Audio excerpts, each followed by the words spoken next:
Selamat sore para pemirsa TVRI Kalbar dimanapun Anda berada. Bertemu lagi dengan saya Yesika Cukarestu di acara Mimbar Konghucu dengan tema Jalan Kebajikan. Nah, untuk mengetahui apa itu Jalan Kebajikan, mari kita tanyakan langsung kepada narasumber kita, Bapak Suryanto BSCSH yang kini telah hadir di tengah-tengah kita. Selamat sore Bapak. Selamat sore. Bagaimana kabarnya hari ini? Kabar baik.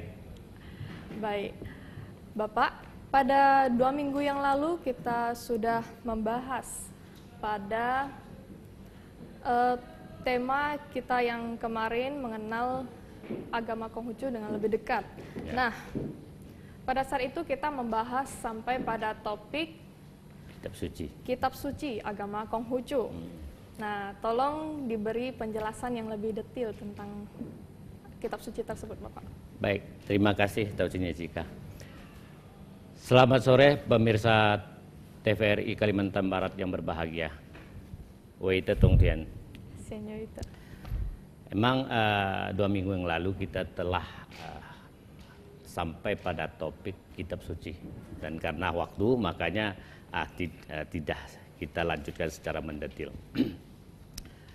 Kitab Suci agama Konghucu itu dibagi dalam 2 kelompok. Satu yaitu Sesu. Sesu itu kitab yang 4. Yang kedua, kelompok kedua adalah Ucing. Ucing adalah kitab yang 5. Sesu. Sesu itu tadi dari yang pertama adalah Taswe. Diartikan dalam bahasa Indonesia adalah ajaran besar. Yang kedua adalah Cungyung atau tengah sempurna. Yang ketiga adalah Lunji, yaitu Sabda Suci. Yang keempat, buku yang keempat adalah Mengce. Mengce adalah nama orang. Dan Mengce ini lahir setelah Nabi Konghucu meninggal 100 tahun. Dan Mengce ini adalah penegak ajaran agama Konghucu. Nah, Sesu, kebetulan saya ada bawa kitabnya. Ini adalah Sesu. Sesu, jadi kitab yang 4. Ini ada isinya 4, yaitu Taswe, Cungyung, Lunyi, dan Mengce. Dan kebetulan ini sudah ada bahasa Indonesia dan bahasa Mandarin di dalamnya. Nah, Kitab Suci Sesu. Buku yang pertama adalah Taswe atau ajaran besar. Ajaran besar ini ditulis oleh Zhengzhe. Zhengzhe adalah salah satu murid Nabi Konghucu.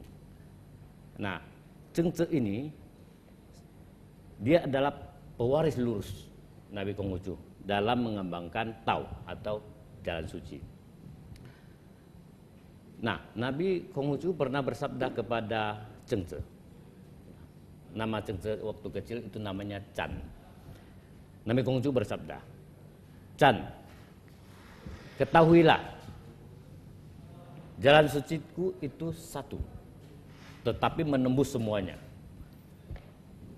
Jalan suci Nabi Konghucu itu satu, tapi menembus semuanya. Nah, jawab Zhengzhe, iya guru. Setelah itu Nabi Konghucu pergi. Nah, murid-murid yang lain, teman-teman Zhengzhe, itu pada bingung. Apa sebenarnya maksud dari sabda tersebut? Nah, karena memang bagi orang awam susah dimengerti. Ya, sabdanya Chan, ketahuilah, jalan suciku itu satu, tetapi menembusi semuanya. Nah, akhirnya Zhengzhe menjelaskan kepada teman-teman yang lain atau murid-murid Nabi Konghucu yang lain bahwa sabda Nabi itu tidak lebih dan tidak kurang, yaitu Satya dan Tepa Sarira. Nah, apa itu Satya? Satya 2 minggu yang lalu telah kita jelaskan bahwa Cung itu adalah sama dengan Satya. Tengah itu sama dengan Satya. Tepa Sarira. Nah, untuk lebih dipahami tentang Tepa Sarira, ini di belakang saya ini kebetulan Ini adalah bahasa Mandarin adalah Chungsu. Chungsu. Nah, dalam ajaran Nabi memang sangat penting makna dari Chungsu itu apa, ya kan? Sebenarnya Chungsu itu adalah ajaran Nabi yang vertikal dan horizontal. Yang vertikal adalah hubungan manusia dengan pencipta, dengan Tian. Sedangkan yang horizontal adalah hubungan manusia dengan manusia yang lain dan lingkungan hidupnya. Nah, dari situlah ada hubungan vertikal dan hubungan horizontal. Nah, kita harus memahami juga bahwa kita wajib mengetahui mana yang pokok, mana yang ujung, ya kan? Mana yang wajib didahulukan, mana yang wajib dikemudiankan. Jadi yang mana dahulu, yang mana dikemudiankan. Itulah Chungsu, Tepa Sarira. Dan di situ juga mungkin termasuk ketebalan toleransi beragama itu juga salah satunya. Jadi sebenarnya Chungsu ini, Tepa Sarira ini pengertian yang sangat luas sekali. Itu mengenai mengenai Taswe. Nah, berikutnya Taswe ini sekarang ada kata pengantar, ya. Kata pengantar yang ditulis oleh Cusi. Nah, Cusi ini lahirnya tahun 1130 dan meninggalnya 1200, berarti umurnya kurang lebih 70 tahun. Nah, beliau ini hidup 1000 tahun yang lalu. Dah lama. Dan beliau adalah salah satu pemurni agama Konghucu. Maka Cusi ini yang memberikan kata pengantar dalam Taswe. Nah, sangat bagus sekali kata pengantarnya. Mungkin saya bisa bacakan kata pengantar dari Cusi. Kata pengantarnya mengatakan begini. Guruku Chengce berkata, Taswe ini adalah kitab warisan mulia kaum Kong yang merupakan ajaran permulaan untuk masuk pintu gerbang kebajikan. Dengan ini akan dapat diketahui urutan cara belajar orang-orang zaman dahulu. Hanya oleh terpeliharanya kitab ini, selanjutnya dapat dipelajari baik-baik kitab Lunyi dan kitab Mengce. Maka yang bermaksud belajar hendaklah mulai dengan bagian ini. Dengan demikian tidak akan keliru. Nah, 1000 tahun yang lalu Cusi telah memberikan petunjuk kepada umat Konghucu bahwa agama Konghucu banyak kitab. Dalam satu buku ini ada 4 kitab. Nah, harus dimulai dari mana dulu? Ya kan? Harus dimulai dari Taswe dulu. Baru benar cara belajarnya. Nah, apalagi ada Ucing ya, 5 kitab lagi. Jadi yang harus diawali dulu dari mana dulu. Nah, Cusi telah memberikan petunjuk untuk itu. Itu Taswe. Buku yang kedua adalah tentang Chungyung atau Tengah Sempurna. Chungyung ini ditulis oleh cucu Nabi Konghucu. Namanya Cise. Nah, cucu Nabi Konghucu ini bapaknya adalah Kongli. Dan Cesi juga murid dari Chengce. Jadi Nabi Konghucu punya murid namanya Chengce. Nah, cucunya ini muridnya Nabi Konghucu, ya kan? Nah, Cesi ini yang menulis Chungyung. Apa isi dari Chungyung itu? Sebenarnya isinya tentang keimanan. Tentang keimanan dalam agama Konghucu. Dan isinya sangat bagus sekali ya, tentang Chungyung ya.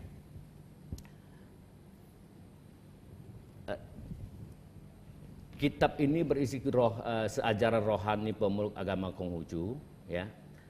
Maka cucu Nabi Konghucu ini khawatir ya lama kelamaan akan berkurang isinya, maka dibukukan untuk diserahkan kepada Mengce. Ini juga ini juga kata pengantar dari Cusi ya, saya bacakan juga. Kitab ini mula-mula membicarakan tentang satu hukum, lalu dibentangkan sampai meliputi berlaksa perkara, dan akhirnya dikembalikan menjadi satu hukum. Ajaran ini bila diuraikan akan meliputi 6 penjuru. Bila diringkas akan balik tersembunyi ke alam gaib. Sari ajarannya tidak pernah habis dan semuanya berisi ajaran nyata yang dapat baik-baik membacanya sehingga memperoleh sarinya, akan dapat memakainya sepanjang hidup dan tidak menghabiskannya. Nah, ini adalah kitab Chung Yung. Terus yang ketiga yaitu Lunyi atau Sabda Suci. Nah, Sabda Suci ini ditulis oleh para muridnya yaitu Yu Tze dan salah satunya juga Zheng Tze. Nah, isinya apa Sabda Suci ini? Isinya adalah kebanyakan sabda-sabda Nabi Konghucu, terus percakapan Nabi Konghucu dengan murid-muridnya, percakapan antara sesama murid Nabi Konghucu. Jadi Lunyi ini sebenarnya lebih banyak isinya adalah percakapan Nabi Konghucu. Nah, selain itu isinya menyangkut tentang pembinaan kehidupan iman dan pribadi. Nah, apa saja intinya? Intinya adalah bagaimana menjadi manusia makhluk ciptaan Tuhan yang berbudi. Itu isi dari Lunyi. Terus bagaimana wajib beriman terhadap Tian dan menjunjung kebajikan. Nah, bagaimana membina diri menjadi insan yang satya dan tepa sarirah. Nah, terus bagaimana memupuk pricinta kasih dan kebijaksanaan. Terus 8 kebajikan yaitu bakti, rendah budi, satya dapat dipercaya, susila, menjunjung kebenaran dan keadilan, serta suci hati dan tahu malu. Nah, ini adalah tentang Lunyi. Buku yang keempat adalah Mengce. Kitab Mengce. Mengce ini kitab Mengce ini ditulis sendiri oleh Mengce. Dan isinya adalah ajaran yang menjelaskan tentang ajaran Nabi Konghucu. Jadi isi dari kitab Mengce ini adalah mengajarkan tentang dan menjelaskan tentang ajaran Nabi Konghucu. Jadi diperjelas. Karena waktu itu setelah Nabi Konghucu meninggal, itu timbul berbagai aliran. Ya kan? Nah, waktu itu Mengce ini banyak mengadakan percakapan dengan para raja zaman dahulu dengan tokoh-tokoh berbagai aliran.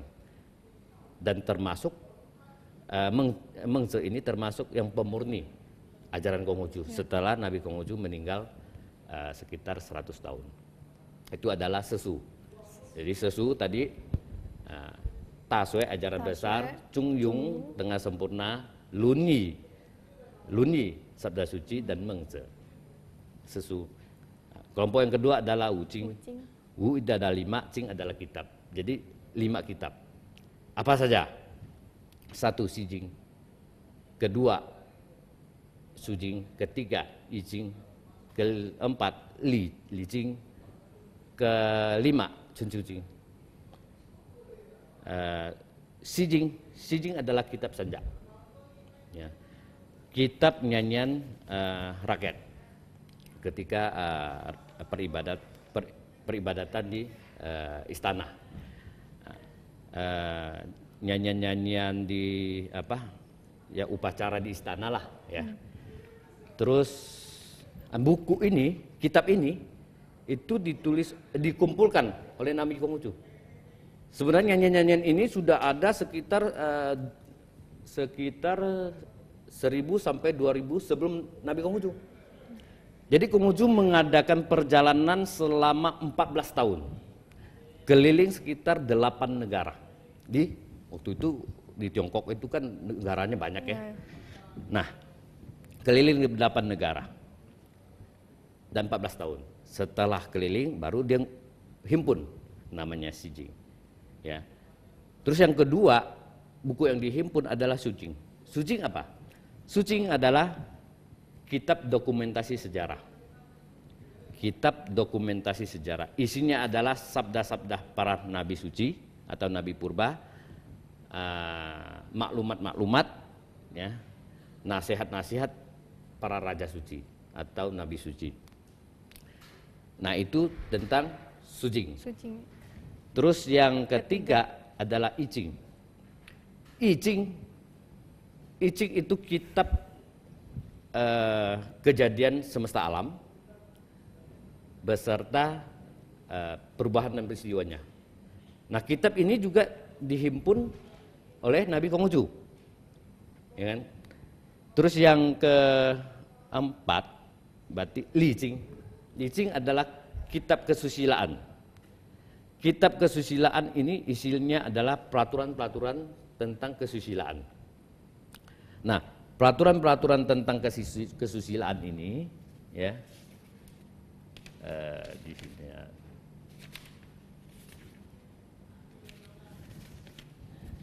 Isinya adalah kesusilaan yang hubungan manusia dengan manusia, hubungan manusia dengan pihak pemerintahan, dan hubungan manusia dengan sang pencipta atau Tian. Jadi Li Ching ini adalah tentang kesusilaan. Terus yang terakhir adalah Chun Chiu Ching. Nah, Chun Chiu Ching itu ditulis sendiri oleh Nabi Konghucu. Kitab ini ditulis sendiri oleh Nabi Konghucu. Dan isinya adalah menilai kejadian-kejadian pada zaman Chun Chiu. Nah, kebetulan saya juga bawa nih. Ini ada 3 kitab, ya. Ini adalah Sucing, kitab dokumentasi sejarah. Sucing. Terus ini adalah I Ching. Ini bahasa Hokkiennya Yak King. Ini I Ching. Terus ini adalah Li Qi. Nah, Li Ching. Nah, masih ada 2 buku saya nggak bawa, yaitu Chun Chiu Ching dan Si Ching. Ini kebetulan beberapa buku saya bawa supaya umat Konghucu juga mengetahui tentang kitab sucinya. Itu ada kita jelaskan Sesu dan Ucing tadi. Oke, baik. Dalam kitab suci agama Konghucu ada pengertian atau makna dari pada kata agama. Betul. Nah, tolong Bapak jelaskan tentang kata tersebut. Ya. Dalam kitab suci agama Konghucu di Chungyung bab utama ayat 1 dalam bahasa Mandarinnya mengatakan Tianming Jiu Xing Sui Xing Zhiwei Tao Xiu Tao Zhiwei Jiao. Nah, dalam bahasa Indonesianya mengatakan firman Tuhan itu dinamai watak sejati. Hidup mengikuti watak sejati dinamai menempuh jalan suci. Bimbingan menempuh jalan suci itu dinamai agama. Sangat luar biasa, ya. 2500 tahun yang lalu definisi agama sudah ada. Ya. Definisi agama. Nah, kalau kita baca hasil-hasil penelitian para ahli agama, baik dari agama apapun, sampai saat ini belum ada namanya kesepakatan suatu definisi agama. Memang masing-masing punya versi, ya. Para ahli agama dari berbagai penjuru dunia mendefinisikan agama juga berbeda-beda. Belum ada suatu kesepakatan.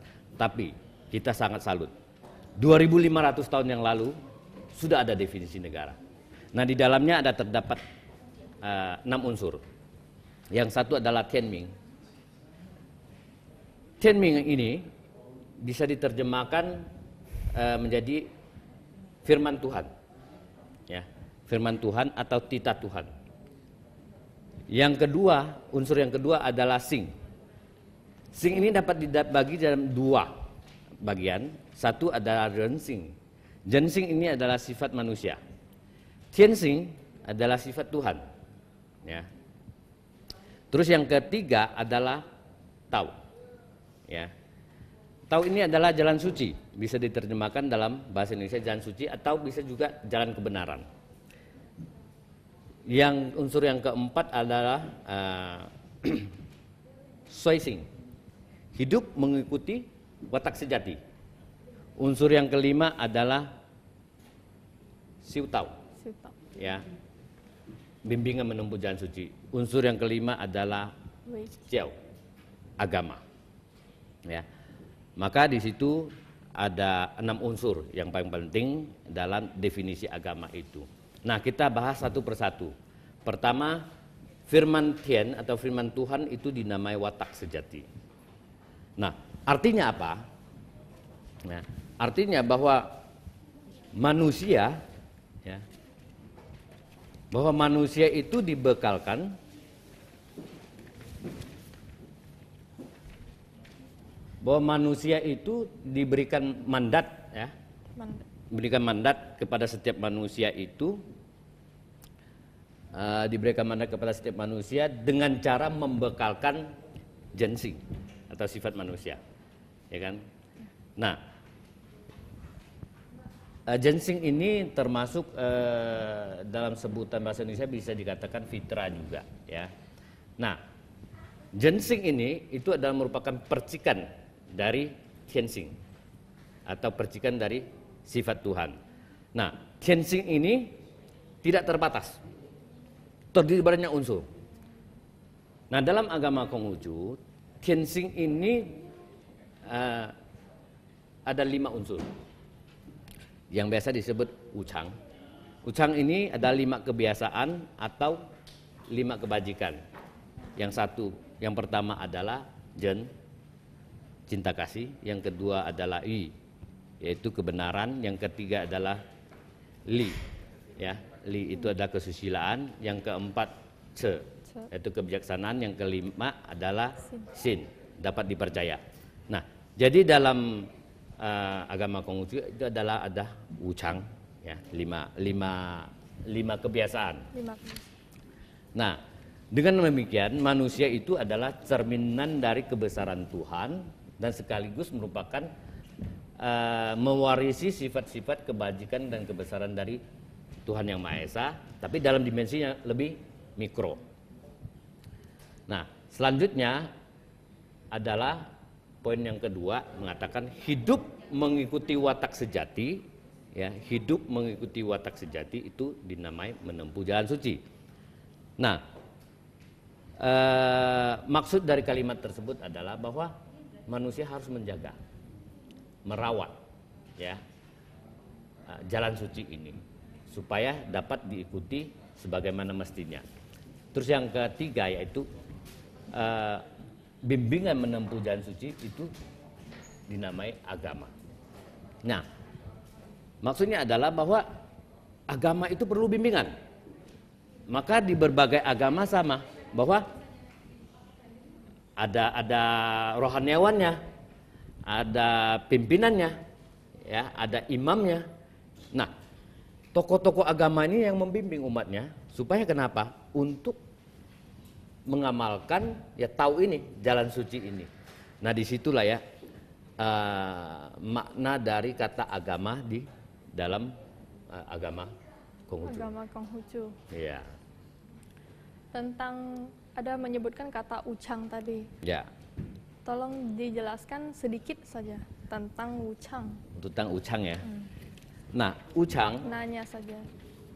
Wu adalah 5, chang adalah kebiasaan atau bisa juga disebut dengan kebajikan. Tadi yang pertama adalah zhen. Zhen itu adalah cinta kasih. Nah, cinta kasih yang seperti apa yang dimaksud dalam agama Konghucu? Yaitu cinta kasih yang pulang kepada kesusilaan.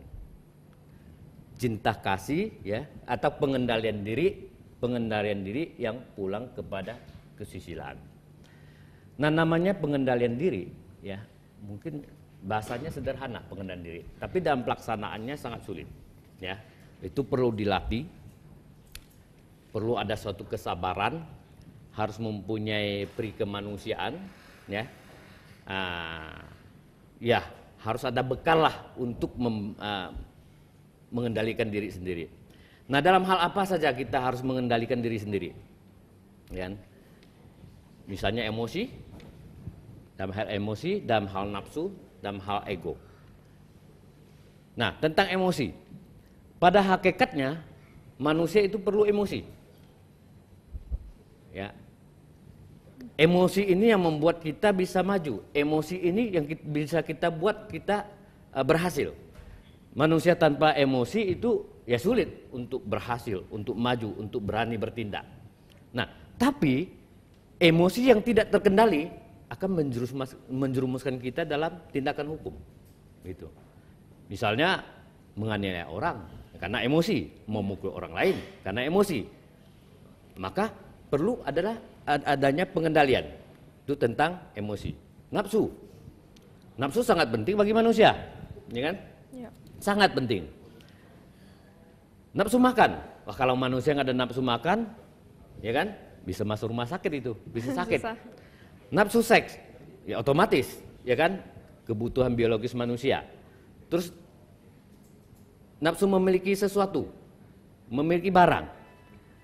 Tetapi nafsu ini harus dikendalikan, ya kan? Makanya ada pengendalian diri. Kalau orang tidak bisa mengendalikan diri, sama juga. Depannya malapetaka, ya kan? Nafsu memiliki barang atau sesuatu barang. Nah, bisa-bisa akhirnya bertindak pencurian atau segala macam, ya kan? Nah, makanya nafsu harus dikendalikan. Begitu juga dengan ego. Jadi yang dimaksud daripada pengendalian diri ini adalah pengendalian diri, maka perlu dilatih. Dilatih, ada kesabaran, ada perikemanusiaannya. Nah, itu adalah tentang pengendalian. Terus yang kedua adalah yaitu kebenaran atau keadilan. Nah, pada dasarnya setiap manusia mendambakan keadilan, ya, tidak berat sebelah, tidak diskriminasi. Setiap manusia. Nah, kalau siapapun diperlakukan dengan tidak adil, siapapun tidak suka, ya kan? Maka dalam ajaran Nabi Konghucu, kebenaran itu dijunjung tinggi oleh setiap manusia. Itu adalah tentang kebenaran. Terus yang berikutnya adalah tentang kesusilaan, yaitu li. Nah, 2 minggu yang lalu juga telah jelaskan tentang kesusilaan. Maka dalam arti luas, dalam sabda Nabi mengatakan bahwa yang tidak susila jangan dilihat, yang tidak susila jangan didengar, yang tidak susila jangan dibicarakan, yang tidak susila jangan dilakukan. Nah, ini adalah 4 larangan atau 4 pantangan, ya, atau se-ve. Nah, kalau 2 huruf ini digabungkan se dengan ve dalam bahasa Mandarin, dalam kamus bahasa Mandarin itu menjadi cui. Cui itu apa? Dosa.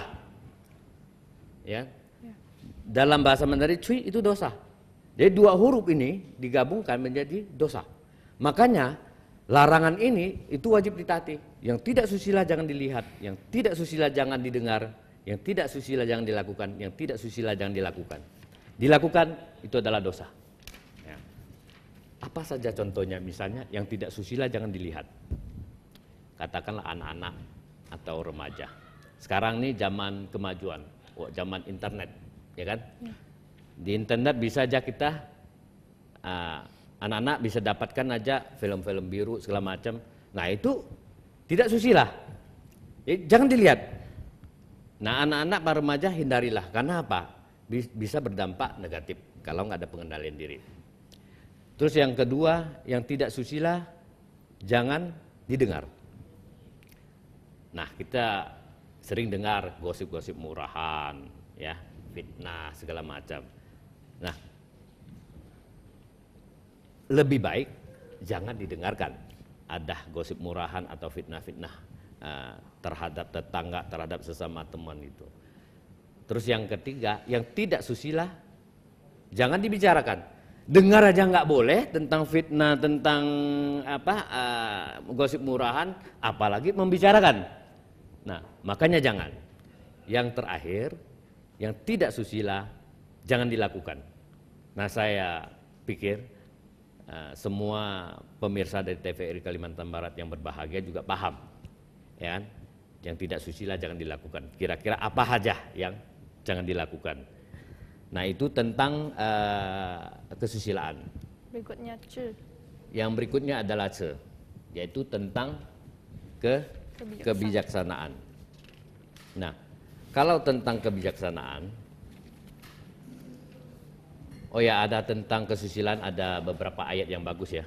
Nah, saya akan tentang kesusilaan.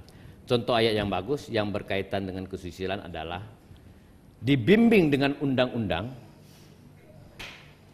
dilengkapi dengan hukuman, menjadikan rakyat hanya berusaha menghindari itu dan kehilangan perasaan harga diri. Dibimbing dengan kebajikan dan dilengkapi dengan kesusilaan, menjadikan rakyat tumbuh perasaan harga diri dan berusaha hidup benar. Nah, kita ambil satu contoh aja, perda sampah. Perda sampah itu dibimbing dengan undang-undang, ya, dan dilengkapi dengan hukuman. Tapi rakyat itu bisa berusaha menghindari, ya kan? Caranya gimana? Buang sampah sembunyi-sembunyi supaya tidak kena denda, tidak kena hukum. Nah, ini kurang baik. Lebih bagus ya dibimbing dengan kesusilaan dan kebajikan. Itu akan menjadikan manusia tahu harga diri dan punya harga diri. Begitu. Terima kasih. Pemirsa, tidak terasa kita sudah sampai di penghujung acara ini. Tadi kita sudah mendengarkan berbagai penjelasan tentang kitab suci agama Konghucu, dan semoga penjelasan tersebut dapat bermanfaat bagi kita semua di kehidupan kita sehari-hari.